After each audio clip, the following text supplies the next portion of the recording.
মই আছো সৰিয়হৰ মাজত ধুবুৰীলৈ আহি আছো গৌৰীপুৰতে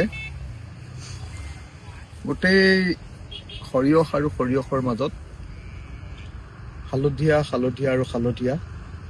ইতিমধ্যে সৰিয়হ ফুলি শেষ হৈ গৈছে এইখিনিতহে অকল সৰিয়হৰ ফুলখিনি আছে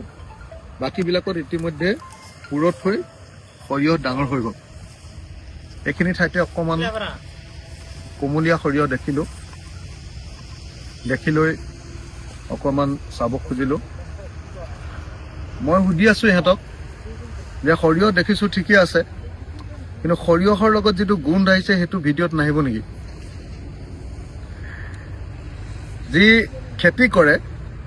খেতিয়কবিলাকে এটা বৰ ধুনীয়া গুণ পায় আপুনি ধান খেতি কৰিলে পথাৰৰ মাজলৈ যেতিয়া যাব যিজন মানুহে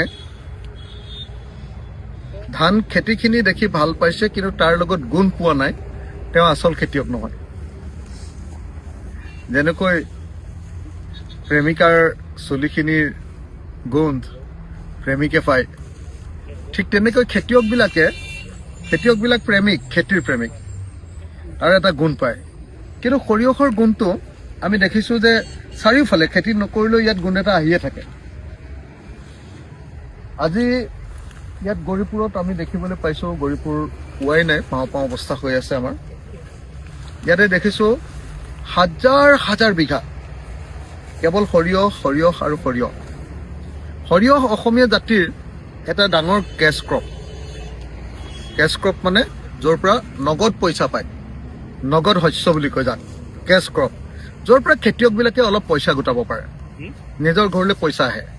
ধানটো সাধাৰণতে খাবৰ কাৰণে কৰে আৰু সৰিয়হটো কেছ ক্ৰপৰ কাৰণে কৰে কিন্তু দুৰ্ভাগ্যজনকভাৱে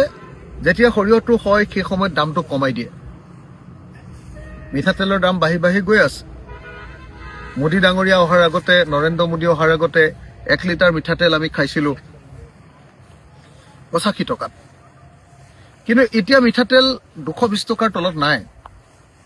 অথচ আমাৰ সৰিয়হৰ যিটো ৰেট বাঢ়িব লাগে সেইমতে বঢ়া নাই সেইকাৰণে আমি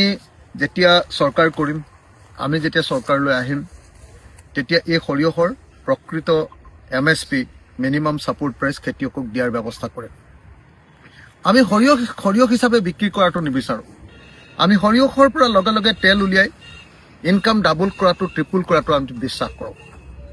সেইকাৰণে মই এই পথাৰৰ মাজত থাকি আপোনালোকক এটা প্ৰতিশ্ৰুতি দিব খুজিছোঁ যে অসমৰ খেতিয়ক যদি সঁচাকৈ ধনী হ'বলৈ হয় তেতিয়াহ'লে আমাৰ খেতিবিলাকৰ পৰা আমি ইয়াক ব্যৱসায়লৈ পৰিণত কৰিব লাগিব খেতিটোৰ পৰা ব্যৱসায় আৰু ব্যৱসায়টোৰ পৰা প্ৰডাকশ্যন ইণ্ডাষ্ট্ৰী সৰিয়হৰ ইণ্ডাষ্ট্ৰী তেলৰ ইণ্ডাষ্ট্ৰী আমি নিজে কৰিব পাৰিব লাগিব সেইটো যদি অকল মাৰোৱাৰী ব্যৱসায়ী খাতত দি দিওঁ বা অকল পুঁজিপতিৰ খাতত দি দিওঁ খেতিয়ক ক'ত ধনী হ'ব গতিকে এনেকুৱা য'ত এনেকুৱা খুব ধুনীয়া সৰিয়হ হৈছে সেই ঠাইত য'ত ইমান ধুনীয়া সৰিয়হ হৈছে সেই ঠাইত মই ভাবোঁ যে ইণ্ডাষ্ট্ৰী হ'ব লাগিব আমাৰ তেলৰ ইণ্ডাষ্ট্ৰী আৰু তাৰ লাভটো খেতিয়কে খাবলৈ পাব লাগিব খেতিয়কে তাৰ লাভটো মানে অকল বেপাৰীকেইটাই খাবলৈ পালে নহ'ব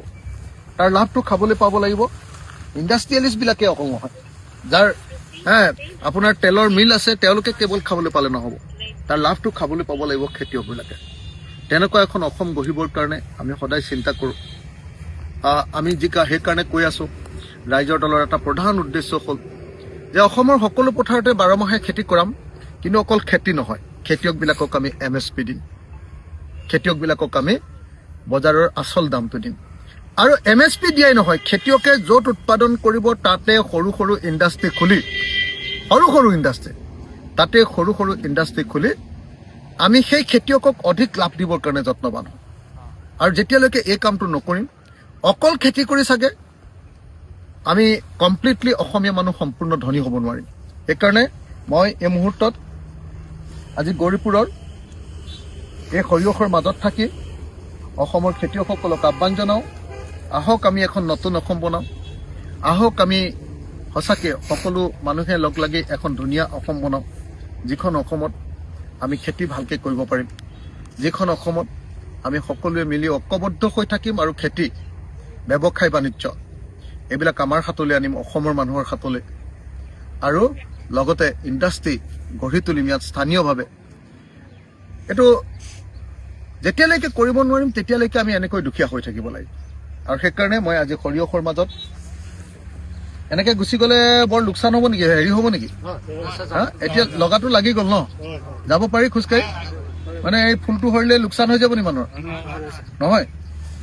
মই সেইকাৰণে এই মুহূৰ্তত আপোনালোক সকলোকে অনুৰোধ জনাইছো, এখন নতুন অসম গঢ়িব লাগিব আমি। নতুন অসম, যিখন নতুন অসমত আমি খেতিয়কবিলাকক বস্তুৰ আচল দাম দিব লাগিব,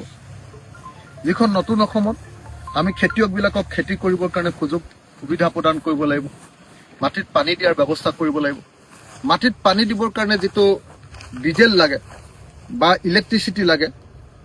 বিজুলীৰ খৰচ, সেই খৰচটো আমি চৰকাৰে বহন কৰিব লাগিব খেতিয়কৰ। তেতিয়াহে কেৱল আৰু কেৱল তেতিয়াহে অসমীয়া খেতিয়ক ধনী হ'ব পাৰিব। মই আজি সৰিয়হৰ মাজত, এই হালধীয়া সৰিয়হৰ মাজত, আপোনালোকে সকলোৱে জানে আমাৰ ৰাইজৰ দলৰ পতাকাখনো এনেকুৱা হালধীয়া, আৰু সেই হালধীয়াৰ মাজত থিয় হৈ আজি মই সপোন দেখিব খুজিছো যে আহক আমি সকলোৱে মিলি এনেকুৱা এখন বহল সেউজীয়া মিনিং হ'ল একদম বিশালতা, সেউজীয়াৰ মিনিং হ'ল উজ্জ্বলতা, তেনেকুৱা এখন অসম আমি গঢ়ি তোলো আহক। মই সকলোকে এখন ঐক্যবদ্ধ অসম, সকলোকে লগত লৈ কৰা এখন জাতীয়তাবাদী অসম গঢ়ি তুলিবৰ কাৰণে আহ্বান জনাইছো।